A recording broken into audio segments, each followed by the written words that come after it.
أعوذ بالله السميع العليم من الشيطان الرجيم من همزه ونفخه ونفثه بسم الله الرحمن الرحيم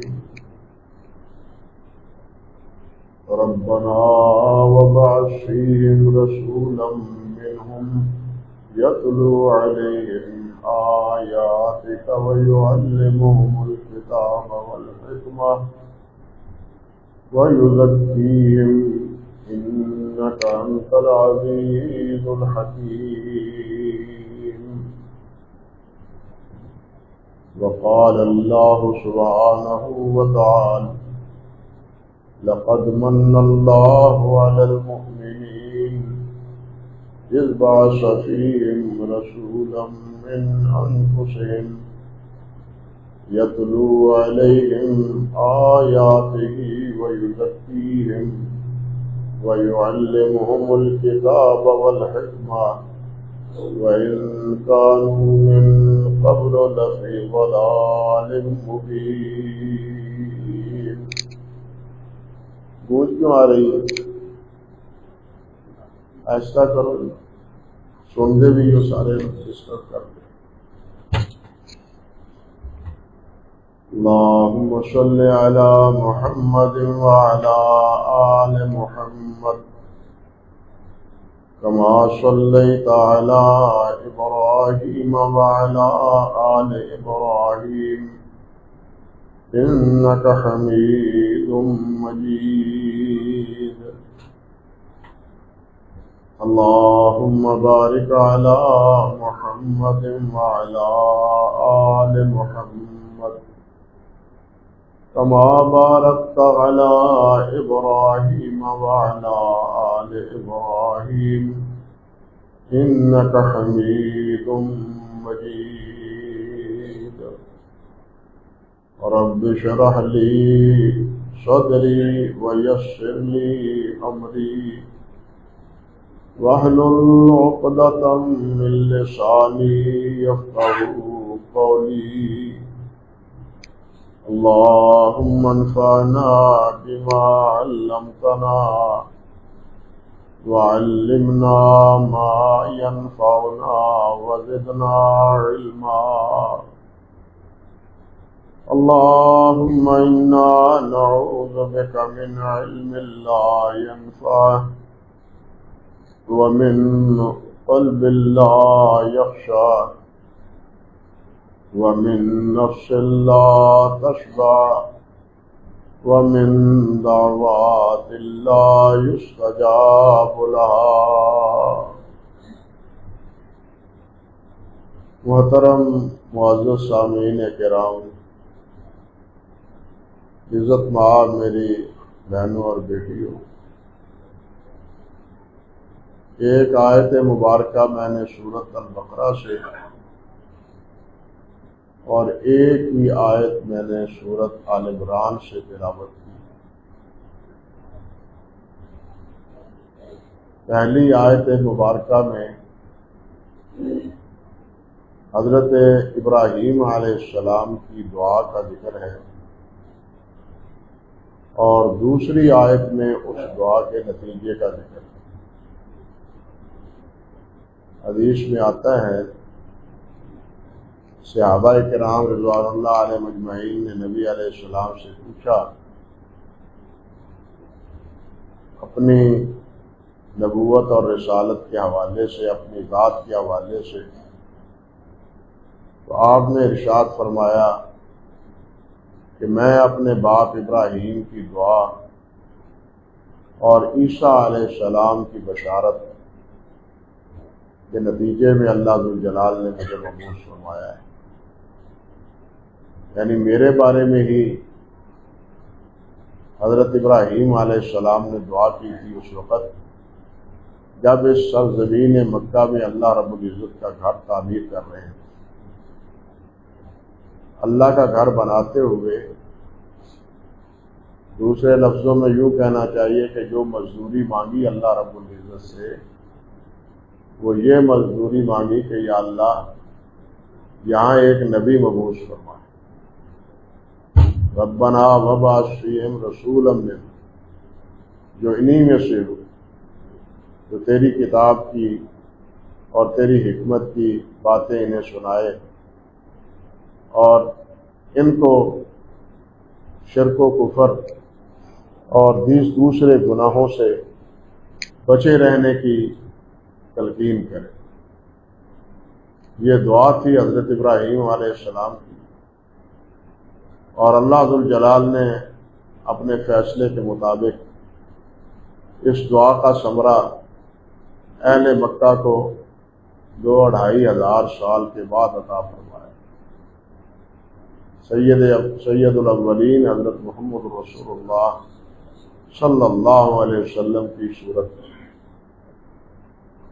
اور جب یہ ثمرہ عطا فرمایا تو اس وقت اللہ رب العزت نے یہ بات ارشاد فرمائی کہ لقد من اللہ علی المؤمنین، اللہ رب العزت نے مومنوں پر احسان کیا ہے، اذ بعث فیہم رسولا من انفسہم، کہ اللہ ذوالجلال نے ان میں رسول کو بھیجا ہے جو انہی میں سے ہے، انہی کے خاندان میں سے، انہی کے نسل میں سے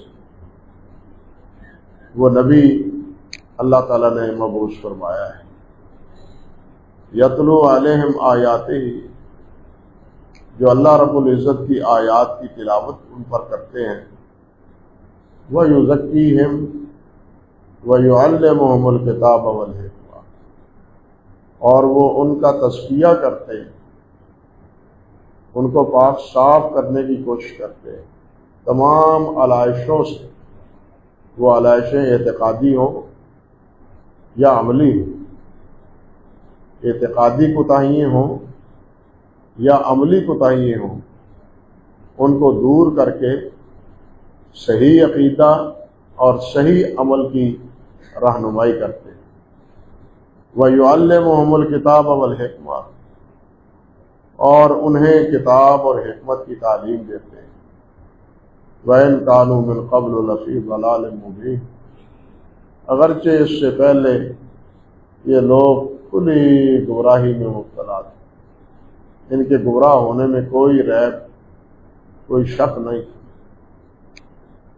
کفر و شرک پر یہ زندگی گزار رہے تھے، توہمات کی زندگی بسر کر رہے تھے، لوٹ مار ان کا پیشہ تھا، شراب نوشی ان کی گھٹی میں پڑی ہوئی تھی، اپنے ہاتھوں سے اپنی بچیوں کو یہ تہ تیک کرتے تھے اور آپس میں لڑتے بھیڑتے تھے، آپس میں ان کی لڑائی رہتی۔ وہ مکہ مکرمہ میں بنو ہاشم اور بنو عبد الشمس ہو، یا قریش یا قبیلہ قیس ہو، یا انہی کا جو دوسرا خاندان تھا مدینہ طیبہ میں اوس اور خزرج، ان کی کئی سالوں سے باہم آپس میں لڑائیاں چل رہی ہیں،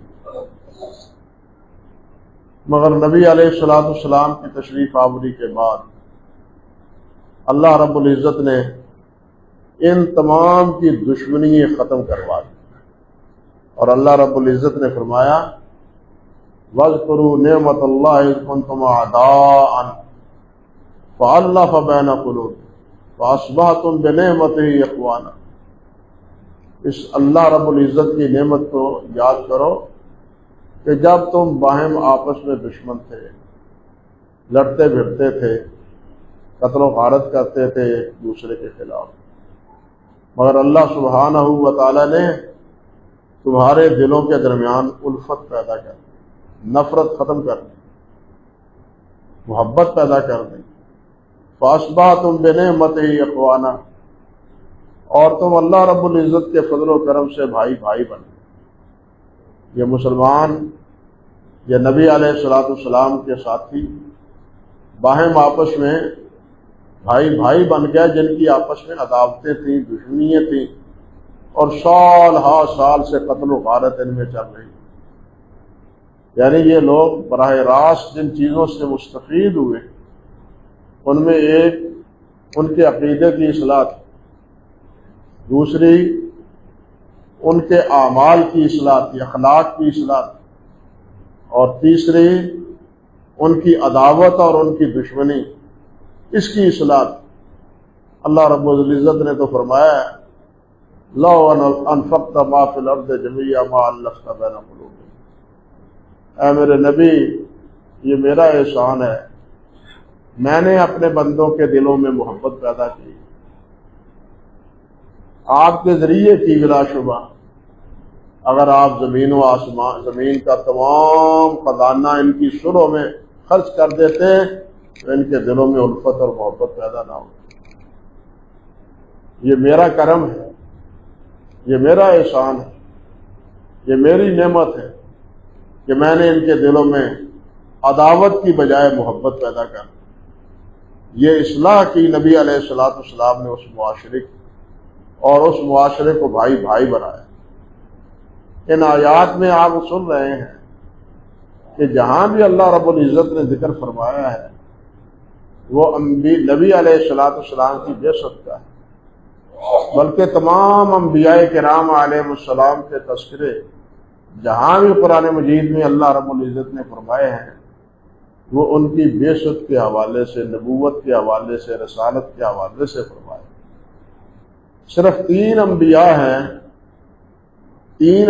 ہیں جن کی ولادت کا اللہ رب العزت نے تذکرہ فرمایا ہے، اور یہ اس لیے کہ ان کی ولادت ایک اعجازی حیثیت رکھتی، ایک اعجازی حیثیت رکھتی۔ ایک تو حضرت آدم علیہ السلام ہے کہ مٹی سے اللہ سبحانہ و تعالیٰ نے جیتا جاگتا انسان بنا دیا۔ یہ مٹی مشت خاک، اس کو اللہ ذوالجلال نے اپنے ہاتھ سے ڈھانچہ اس کا بنایا۔ سارا ڈھانچہ بننے کے بعد اللہ رب العزت نے حکم فرمایا کہ اٹھو، تو یہ آدم علیہ السلام کا جو مٹی سے خشک ٹھیکری کی طرح مٹی خشک ہو چکی تھی، اللہ اکبر کبیرہ، یہ گوشت کا انسان بنا۔ اس کی آنکھیں، اس کے کان، اس کا دل، اس کا جگر، اس کے گردے، تمام اعضاء وہ لفظ کن سے اللہ سبحانہ و تعالیٰ نے بنا دیا۔ ایسے نہیں جیسے کہ ڈارون اور اس کے ہم نوا یہ کہتے ہیں کہ یہ انسان ترقی یافتہ حیوان کی شکل، یہ غلط بات، اور قرآن مجید کے اس نظریے کے بالکل خلاف۔ انسان کی ابتدا حضرت آدم علیہ السلام سے، کسی بندر سے نہیں، کسی حیوان سے نہیں، آدم علیہ السلام سے۔ لیکن یہ لوگ یہ بات کہتے ہوئے ادھار کھائے بیٹھے ہیں کہ نہیں انسان حیوان تھا، بلکہ کہتے ہیں بندر تھا، اور بندر سے پھر آہستہ آہستہ یہ انسان بنتا چلا گیا۔ ان کودروں سے کوئی پوچھے کہ چلیے شکل و صورت میں بندر انسان بن گیا، لیکن انسان میں جو عقل، فہم، فراست ہے وہ کہاں سے آئی؟ انسان میں جو عقل ہے، جو فہم اللہ ذوالجلال نے انہیں اسے عطا فرمایا ہے، جو ادراک اسے اللہ ذوالجلال والاکرام نے بخشا ہے، وہ انسان میں کہاں سے آگے بندر سے منتقل ہوئی ہے۔ آج تک کسی بندر نے کوئی ایسا کردار ادا نہیں کیا جس میں عقل و فہم کی بات ہو۔ یہ انسان میں عقل و فہم کہاں سے آیا ہے؟ جس طرح انسان اللہ رب العزت کے بنانے سے بنا ہے، یہ عقل و فہم بھی اللہ سبحانہ و تعالیٰ کی انسان کو عطا ہے، اور اس کی ابتدا حضرت سیدنا آدم علیہ السلام سے، پہلے حیوانات سے نہیں۔ اللہ اکبر۔ تو ایک تو حضرت آدم علیہ السلام کا ذکر ہے، دوسرا حضرت یحییٰ علیہ السلام کا ذکر ہے، اس لیے کہ ان کے والد حضرت زکریا علیہ السلام وہ بوڑھے ہو چکے، اہلیہ وہ بھی سن یاس تک پہنچ گئی، بال سفید ہو چکے، ہڈیوں کی میخ ختم ہو گئی، لیکن اس کے باوجود بھی اللہ رب العزت کی عنایت سے اور اللہ کی مہربانی سے نا امید نہیں ہیں، پر امید ہیں کہ اس حالت میں بھی اللہ رب العزت چاہے تو اولاد دے سکتا ہے۔ یہ ہے اصل نبوی طریقہ، نبوی تعلیم، نا امید نہیں ہونا۔ اللہ کی رحمت سے اللہ نے فرمایا کہ وہی لوگ نا امید ہوتے ہیں جو کافر ہوتے ہیں، مومن اللہ کی رحمت سے نا امید نہیں ہوتے، وہ آخری لمحات میں بھی اللہ سبحانہ و تعالیٰ پر سہارا لگاتا ہے، آسرا لگاتا ہے، اللہ پر امید رکھتا ہے، اور اللہ ذوالجلال پھر اس کی امید کو بر لاتا ہے۔ اللہ اکبر کبیرہ۔ تو بڑھاپے میں جبکہ وہ بولنے سے بھی عاجز تھے، حضرت یحییٰ انہیں اللہ رب العزت نے عطا فرمایا، اور نام بھی اللہ ذوالجلال نے خود رکھا، اور پیدائش کے وقت ہی بتا دیا کہ زکریا بیٹا ہی نہیں ہوگا، وہ آئندہ نبی بھی ہوگا۔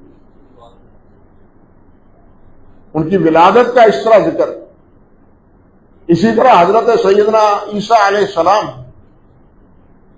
ان کی ولادت کا اللہ ذوالجلال والاکرام نے ذکر فرمایا، کیونکہ وہ بھی ایک معجزاتی کیفیت تھی۔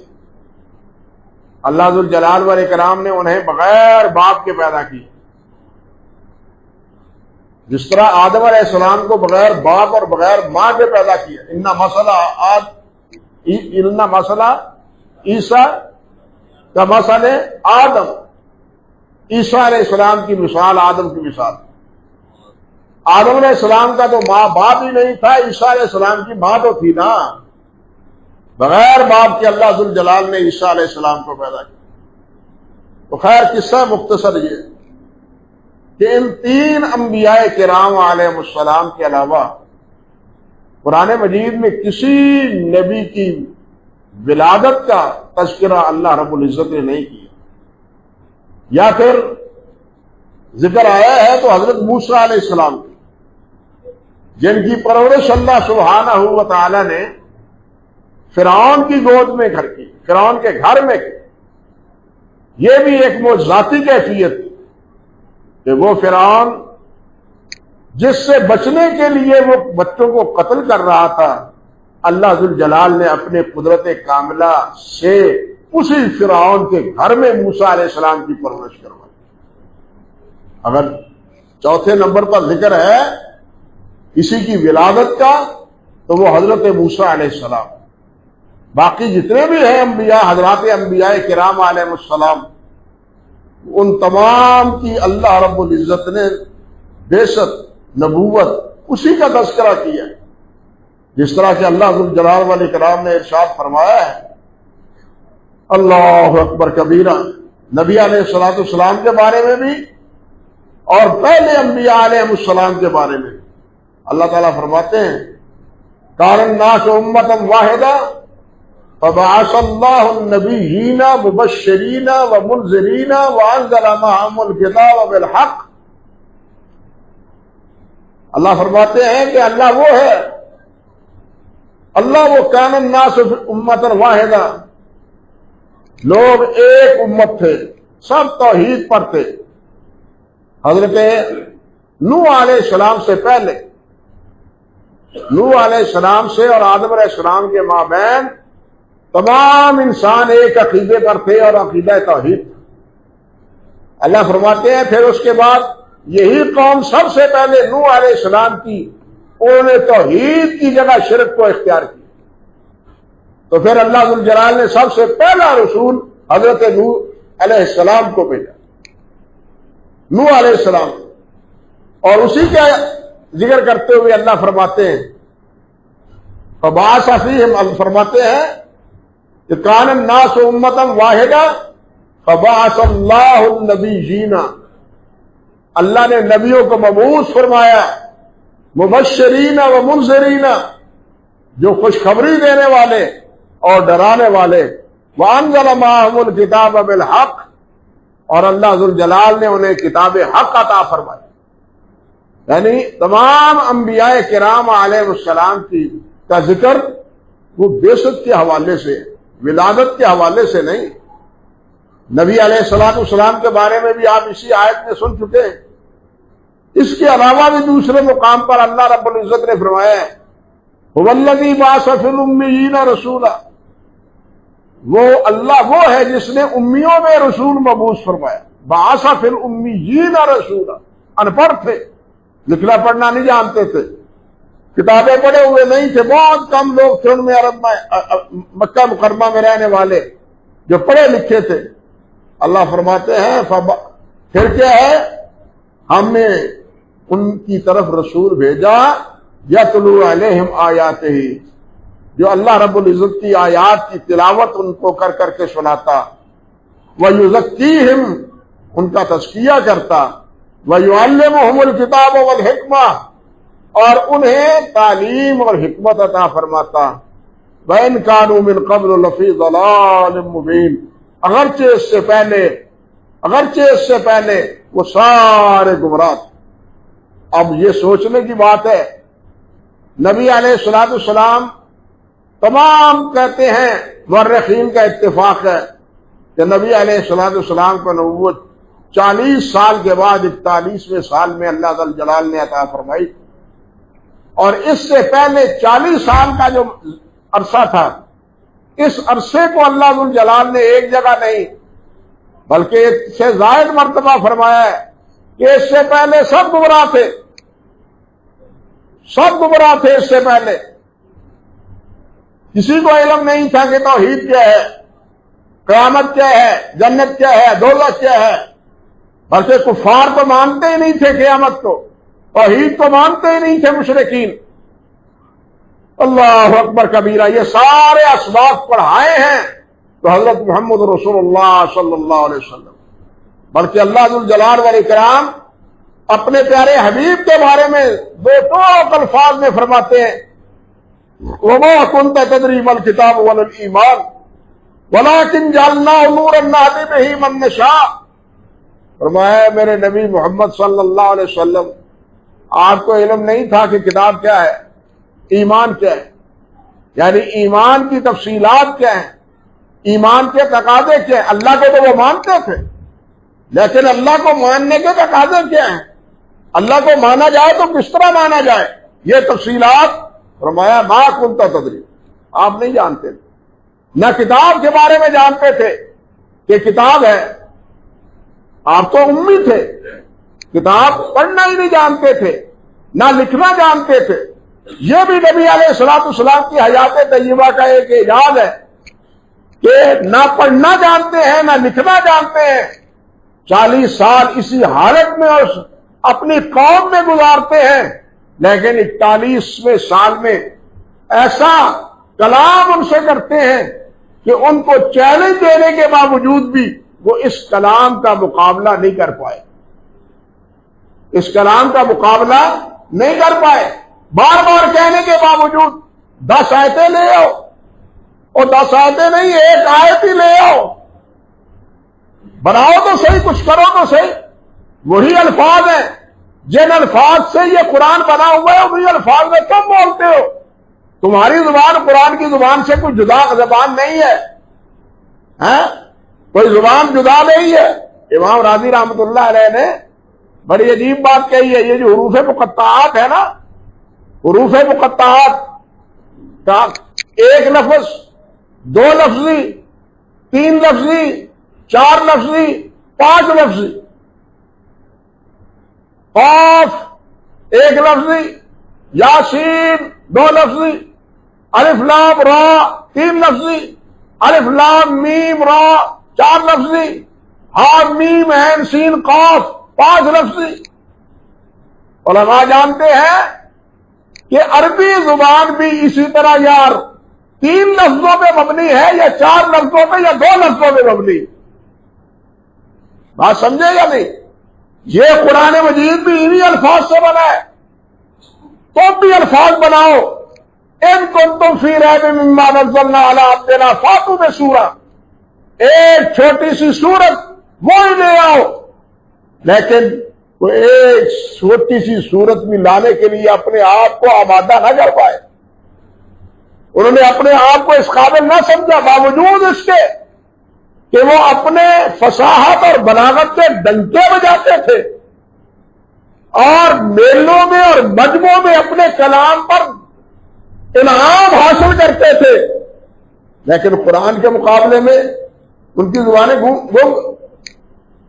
زبان خاموش، نہیں جواب دے رہے. یعنی آپ کے اعجاز کی یہ بھی ایک کیفیت ہے کہ آپ پڑھے ہوئے نہیں ہیں، لکھنا نہیں جانتے، لیکن ایسا کلام لوگوں کو بعد میں سناتے ہیں کہ جس کی نظیر پیش کرنے سے پورا عرب ساکت. اللہ اکبر کبیرہ. نبی علیہ السلام کو اللہ ذو الجلال نے مبعوث فرمایا تو 40 سال پہلے کی زندگی، اس کی عکاسی بھی اللہ ذو الجلال نے خود فرمائی. وَإِنْ كَانُوا مِنْ قَبْلُ لَفِي ضَلَالٍ مُبِينٍ.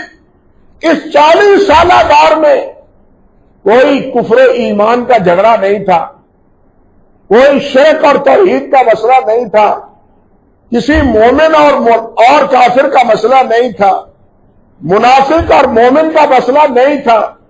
اس وقت ایک ہی مسئلہ تھا، شرک کا، کفر کا، جس کو اللہ ذو الجلال نے ضلال مبین کہا ہے. کھلی گمراہی میں وہ تم تھے.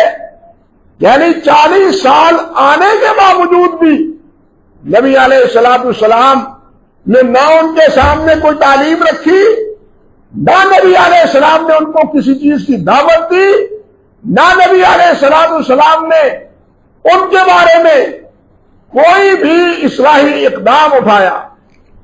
اللہ اکبر. معاشرتی مسائل میں نبی علیہ السلام حصہ لیتے رہے.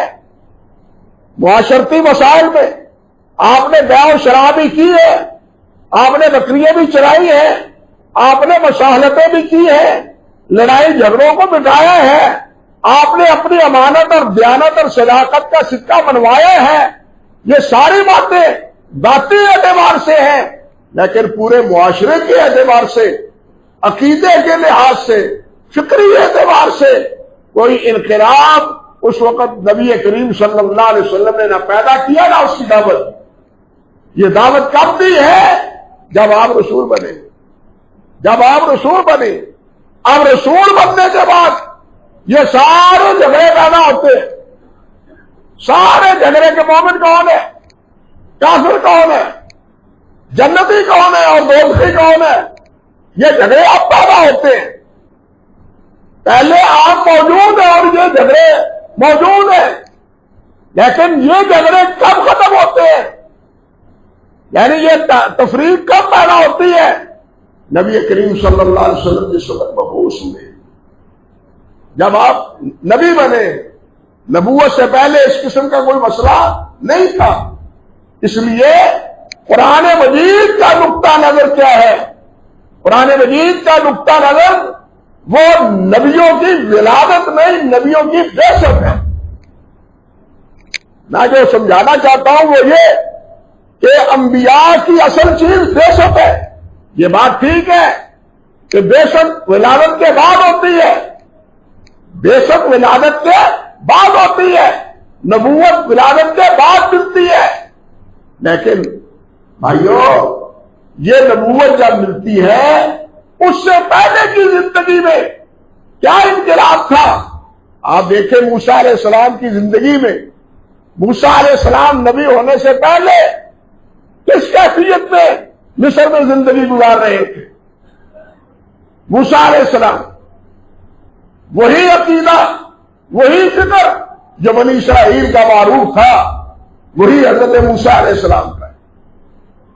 اور فرعون وہ تو ہے ہی مشرک، بلکہ الوہیت کا دعویٰ کرنے والا، اپنی ربوبیت کا دعویٰ کرنے والا، معاذ اللہ ثم استغفر اللہ، اور تمام بنی اسرائیل کو اپنا غلام سمجھنے والا.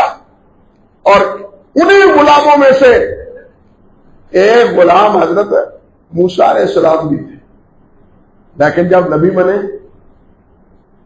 بنے پھر کیا حیثیت تھی؟ فرعون کو آ کے کس طرح للکارتے، کس طرح دعوت دیتے، کس طرح گفتگو کرتے ہیں، رب ذوالجلال کا کیا تعارف کرواتے ہیں۔ سورۃ قصص میں اور شعراء میں اور سورۃ طٰہٰ میں اس کی تفصیلات موجود ہیں۔ سوال یہ ہے کہ اس سے پہلے بنی اسرائیل میں ہونے کے باوجود موسیٰ علیہ السلام نے کبھی فرعون کے ساتھ بات نہیں کی۔ کیوں نہیں بات کی؟ کیوں بات نہیں کی؟ اس لیے بات نہیں کی کہ اس وقت اللہ ذوالجلال والاکرام کی طرف سے یہ مکلف نہ تھے، یہ نبی نہیں تھے، رسول نہیں تھے۔ جب رسول تھے، جب مکلف بنے، پھر اس وقت انہوں نے دعوت دی۔ یہی کیفیت نبی کریم صلی اللہ علیہ وسلم کی۔ آپ کی ولادت کے بارے میں اللہ ذوالجلال نے قرآن مجید میں کوئی بات نہیں فرمائی، بلکہ اگر فرمائی ہے احسان کے طور پر، انعام کے طور پر، انعام اور احسان کے طور پر، تو کیا فرمایا ہے؟ لقد من اللہ علی المؤمنین اذ بعث فیہم رسولا منہم۔ اللہ نے مومنوں پر احسان کیا ہے کہ اللہ نے ان میں اپنا رسول بھیجا ہے، اس میں اللہ نے اپنا رسول بھیجا ہے۔ پیدا کرنے کی کوئی بات نہیں، اللہ نے کہیں بھی یہ بات ارشاد فرمائی۔ اللہ نے یہ فرمایا وَمَا أَرْسَلْنَاكَ إِلَّا رَحْمَةً لِّلْعَالَمِينَ، وَمَا أَرْسَلْنَاكَ إِلَّا رَحْمَةً لِّلْعَالَمِينَ، کہ ہم نے آپ کو رحمت للعالمین بنایا۔ اللہ نے یہ نہیں فرمایا، یہ نہیں اللہ نے فرمایا وَمَا خَلَقْنَاكَ إِلَّا رَحْمَةً لِّلْعَالَمِينَ، ہم نے تو ان کو رحمت للعالمین بنا کے پیدا کیا ہے، رحمت للعالمین کی صورت میں آپ کو بنایا ہے، یہ نہیں فرمایا۔ اللہ نے فرمایا بعث فی الامیین، اللہ نے یہ نہیں فرمایا خلق فی الامیین، اللہ نے بعث فیہم کہا ہے، اللہ نے یہ نہیں فرمایا کہ خلق فیہم، ان میں پیدا کیا ہے۔ پر سمجھ رہے ہیں کچھ؟ اللہ ذوالجلال نے خلق کی بات نہیں کی، پیدائش کی بات نہیں کی، نہ بعثت کے وقت، نہ احسان جتلاتے ہوئے، بلکہ احسان جتلاتے ہوئے یا بعثت کا تذکرہ کرتے ہوئے جو بات فرمائی ہے وہ یہ کہ میرا تم پر احسان ہے کہ میں نے تم میں رسول پیدا کیا۔ یہ پہلے بھی موجود تھے، پہلے موجود تھے، 40 سال سے موجود تھے، لیکن اللہ ذوالجلال نے اس کا کوئی حوالہ، اس کا کوئی تذکرہ نہیں فرمایا، بلکہ اس 40 سال میں تاریخ کے اوراق میں نبی علیہ السلام کی سیرت مبارکہ موجود، لیکن قرآن مجید میں اس 40 سالہ کی زندگی قرآن مجید کے بارے میں خاموش، قرآن اس بارے میں خاموش۔ کیوں؟ کہ قرآن تاریخ کی کتاب نہیں ہے، بات سمجھیے، قرآن تاریخ کی کتاب نہیں ہے، قرآن ہدایت کی کتاب ہے۔ تاریخ کا تعلق پیدائش سے ہے اور ہدایت کا تعلق رسالت سے ہے۔ فرق سمجھے؟ تاریخ کا تعلق پیدائش سے ہے اور رسالت کا تعلق وہ کس سے ہے؟ نبوت سے ہے۔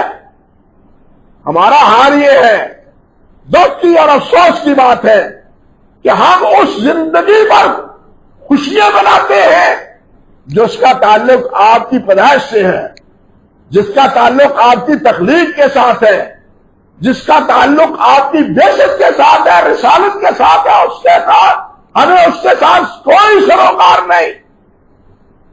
احسان تو بعثت کے طور پر اللہ تعالیٰ نے فرمایا اور جن پر احسان کیا۔ دوسرا پہلو دیکھیے، اللہ نے جن کو مخاطب کر کے اول وعدہ میں سب سے پہلے فرمایا تمہارے اوپر میرا احسان ہے، اب تو ہم بھی اس میں شامل ہیں، اب تو ایمان کے ناطے ہم بھی اس میں شامل ہیں، لیکن سب سے پہلے لقد من اللہ علی المؤمنین کون تھے؟ حضرات صحابہ کرام رضوان اللہ علیہ مجمعین، اور جن پر اللہ ذوالجلال نے سب سے پہلے انعام فرمایا اور انہوں نے اس احسان کو تسلیم بھی کیا، لیکن کیا انہوں نے اس قسم کا کچھ جشن منایا جو آج ہم مناتے ہیں؟ سوچئے بات۔ جن پر احسان کیا. نبی علیہ السلام نے فرمایا تھا ایک مرحلے پر انصار سے کہ کیا تم گمراہ نہیں تھے؟ کیا تم جہنم کے راستے پر نہیں تھے؟ کیا تم میرے آنے کے بعد ہدایت تم کو نہیں ملی؟ تم جنت کے راستے پر نہیں چلے گئے؟ مخاطب کر کے فرمایا. انہوں نے کہا جی بالکل، ہدایت ملی، جنت ملی، رحمت سے مستفید ہوئے براہ راست صحابہ اکرام رضوان اللہ علیہ مجمعین، جن کی زندگیوں نے دنیا کی تاریخ تبدیل کر دی، لیکن انہوں نے یہ جشن نہیں بھائیوں منایا جو جشن آج ہم منا رہے ہیں. اور یہ جشن پیدائش کا منا کے گویا کہ ہم رسالت کی خوشی اس سے بے خوف بے پرواہ ہو جاتے ہیں. بات سمجھے ذرا، احسان رسالت کا ہے، احسان نبوت کا ہے. اب نبوت اور رسالت کے نتیجے میں جو ہمیں ملا ہے، ہمیں اس کی کوئی فکر ہے؟ اس کی کوئی پابندی ہے؟ اس کی کوئی اطاعت ہے؟ اس کی کوئی اطاعت ہے؟ بھائی یہاں تو زندگی کھپانی پڑتی ہے، اور پیدائش کی خوشی میں ایک دن منا لیا، جان چھوٹ گئی، بات پوری ہو گئی، ختم. لیکن رسالت کو ماننے کے ساتھ ساری زندگی غلامی رسول میں گزارنے کی ضرورت پیش آتی ہے. رسالت کو ماننے میں ساری زندگی غلامی رسول بر لازم آتی ہے. رسول مانا ہے، نبی مانا ہے. اب ایک لمحہ اس مومن کے لیے گنجائش نہیں ہے کہ وہ اپنی منمانی کرے، وہ اپنی مرضی کرے. اب حکم کس کا چلے گا؟ فرما روائی کس کی ہوگی؟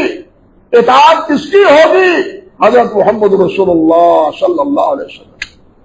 اپنے من کی نہیں، کسی ایرے غیرے کی نہیں، کسی فلاں اور فلاں کی نہیں، بلکہ کس کی؟ اللہ فرماتے ہیں مومنوں پر، ایمان والوں اگر تم ایمان والے ہو تو پھر کیا کرو؟ اطیعوا اللہ و اطیعوا الرسول. اللہ اور اللہ کے رسول کی اطاعت کرو، اللہ اور اللہ کے رسول کی اطاعت کرو. ما کان لمؤمن ولا مؤمنۃ اذا قضى الله ورسوله امرا ان يكون لهم الخيرة من امرهم. مومن مرد اور عورت کے لیے گنجائش ہی نہیں کہ اللہ کا اور اللہ کے رسول کا فیصلہ ہو اور یہ اس سے انحراف کرے، یہ اس سے منہ موڑے، اس کی پرواہ نہ کرے، اس کی اطاعت نہ کرے.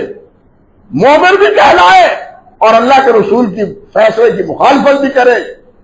یہ دونوں چیزیں ایک جگہ جمع نہیں ہو سکتی. ما کان لمؤمن ولا مؤمنۃ. اور پھر اللہ ذو الجلال نے ساتھ یہ بھی فرمایا کہ اس وقت فلا وربک لا یؤمنون حتی یحکموک فیما شجر بینہم ثم لا یجدوا فی انفسہم حرجا مما قضیت. اس وقت تک ان کا ایمان نہیں ہے جب تمام فیصلوں میں آپ کے فیصلے پر لبیک نہیں کہتے. اور ساتھ کیا؟ ثم لا یجدوا فی انفسہم حرج. اللہ اکبر. پھر اپنے دل میں کوئی کھٹکا بھی محسوس نہ کرے. اس فیصلے کو ماننے سے نقصان ہوگا، اس فیصلے کو ماننے سے جناب میری عزت نہیں رہے گی، لوگ کیا کہیں گے، یہ برادری سے کٹ گیا، ماحول سے کٹ گیا. بھائیو برادری اور ماحول سے کٹنا گوارا کر لو، لیکن محمد رسول اللہ سے کٹنا گوارا نہ کرو. اللہ نے کیا فرمایا؟ ثم لا یجدوا فی انفسہم حرجا مما قضیت. جو آپ فیصلہ کرتے ہیں اس فیصلے کو تسلیم کرتے ہوئے اپنے دل میں کوئی حرج محسوس نہیں کرتے، کوئی تنگی محسوس نہیں کرتے. کیا ہماری یہی کیفیت ہے؟ ہم اسی لیے بے شک کا تذکرہ نہیں کرتے، صرف تخلیق کا تذکرہ کرتے ہیں، کیونکہ یہاں پابندیاں ہیں. بات سمجھے نا؟ یہاں پابندیاں ہیں، یہاں منمانیاں نہیں ہیں. تخلیق میں منمانی ہے. منمانیاں ہیں یا نہیں؟ ہر شے کی بدمانی علیحدہ ہے، بلکہ نوبت پائی جا رہی رسید کہ مرد ہی نہیں خواتین بھی ناچتی ہیں اور خواتین بھی گاتی ہیں، اور اپنی طے وہ کیا سمجھتی ہیں کہ ہم ناخوانی کر رہے ہیں۔ اور وہاں سے کبھی پوچھو تو صحیح کہ عورت کی آواز اس طرح مردوں تک پہنچنا جائز بھی ہے یا نہیں؟ وہ کہتے ہیں حرام ہے، اور نماز میں عورت کو بولنے کی اجازت نہیں ہے۔ امام بھول جائے، تیسرا مقتدی سبحان اللہ کہہ سکتا ہے، مقتدیوں کو یاد نہ رہے تو عورت صرف اپنے ہاتھ پہ ہاتھ مار سکتی ہے، زبان سے بات نہیں کر سکتی۔ کہاں بیٹھے آپ؟ لیکن آج میلاد منایا جا رہا ہے، ہاں جی فلاں جگہ خواتین میلاد منا رہی ہیں، میڈیا پر میلاد عورتوں کا ہو رہا ہے۔ انا للہ و انا الیہ راجعون۔ یہ میلاد یہ شیطان کو خوش کرنے کی بات ہے، اللہ اور اللہ کے رسول کو خوش کرنے کی بات قدر نہیں ہے۔ بھائی اللہ اور اللہ کے رسول کی جہاں مخالفت ہو اس میں اللہ خوش کیسے ہو سکتے ہیں؟ اللہ کے رسول نے اجازت نہیں دی اس قسم کی عورتوں کو۔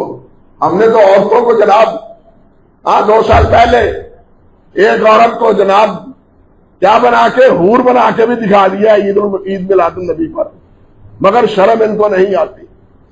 کہاں تک پہنچیں گے؟ خود اب یہ علماء پریشان ہے کہ ہم کہاں تک پہنچ گئے ہیں، لیکن جس بدعت کو ایجاد کیا اس وقت تو خیال یہ نہ آیا کہ یہاں تک پہنچے گا۔ جس طرح عیسائیوں کی بات ہے، بالکل یہی کیفیت ہماری بات بن چکی۔ اللہ سبحانہ و تعالی ہمیں خرافات سے بچائے، بدعات سے بچائے، تخلیق کا نہیں بلکہ ہمیں بعثت کے مقصد کو سمجھنے کی توفیق دے۔ آپ کی رسالت اور آپ کی نبوت کی تابعداری کی اللہ تعالی ہمیں توفیق عطا فرمائے۔ وآخر دعوانا ان الحمد للہ رب العالمین۔